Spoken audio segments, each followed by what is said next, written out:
when you get an audition, don't think of it as an audition. You have that part for that 5 minutes. It's your part. When you're auditioning, people want you to be good. They're looking for the good people. The one, the only. Paid it fairly! It's a life-changing moment when you're working with Bernatilla. You have to be studying as an actor like you were studying to be an Olympic swimmer. So if you're in the best shape you could be, and that's physically and mentally, if you're trained, and you're doing your studying, I gotta say, there's a lot of actors that are not. They're not ready. If I have a role, let's say for a lady like this, there's a lot of photos. So there's a lot. She's gonna walk in, and she's gonna see 20 people of her type in the room. 17 of them can't act. 17 of them are not prepared. Your competition is very small if you're really, really prepared.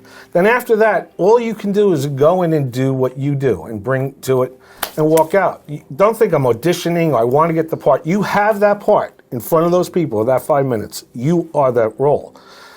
Do it, and then you can walk away going, I did my best. Because maybe it's her, but maybe, I need someone with, blonde hair. Blonde hair.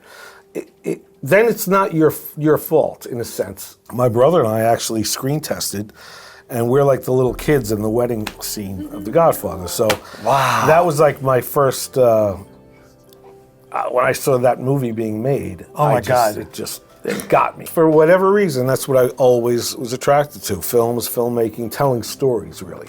I was always like, when I saw a good movie or something, I was, how do they tell that story and make you feel that way? I was always doing theater, lots and lots of theater in New York and studying, all the time studying. My father, he didn't really care about anything. Like, he just had enjoyed whatever he was doing. So he never pursued the acting. People would just call him up. Like if he had to audition, he would just go, no, I'm not auditioning. I gotta learn this stuff? No, I'm not doing that. So even The Sopranos, they asked him like 3 times to do The Sopranos.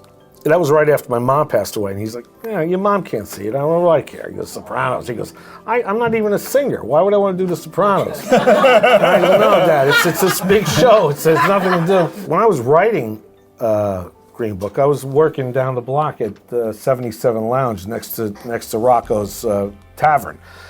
I never worried about what other people think.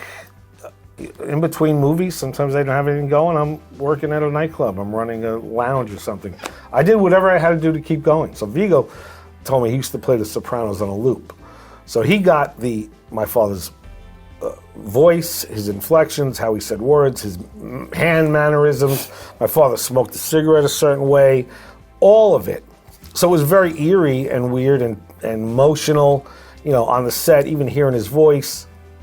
And then I'm watching my own family. I was there in those moments, and they recreated my apartment. Pete, he elevated everything, I think, with his direction. Oh my God! So Tell us a little bit about Don. And Linda Cardellini is my mother. She looked exactly like my mother. She spoke like my mother. And when I met with Linda the first time, she was taking notes. I was giving her character stuff. I gave Linda my mother's rosary, her wedding rings. I gave her all my mother's stuff. So she goes, when's her birthday? I like to, what sign she was. So I said, her birthday was June 25th. She goes, come on, when's her birthday? When's her birthday? And I said, June 25th. She goes, that's my birthday. Oh my God. Obviously very emotional for me. And the same thing with Vigo. We gave Vigo my father's medal that he wore the whole time. For me, it was crazy emotional. And when I used to do even extra work, I did tons of extra work in my day. And when guys would go back to the bus or the holding area and go to sleep, I would just could I stay here and watch? And always watch the actors. I watched the directors too because I was interested in that as well. But I'd say what I said about the auditions. Be prepared. The guys that come in and just kill it, they're so prepared and they know what they do. I mean, you see Mahershala Ali and Vigo. That was an acting school unto itself. Just work. It's really the hardest thing. Keep working at it and always be ready to go.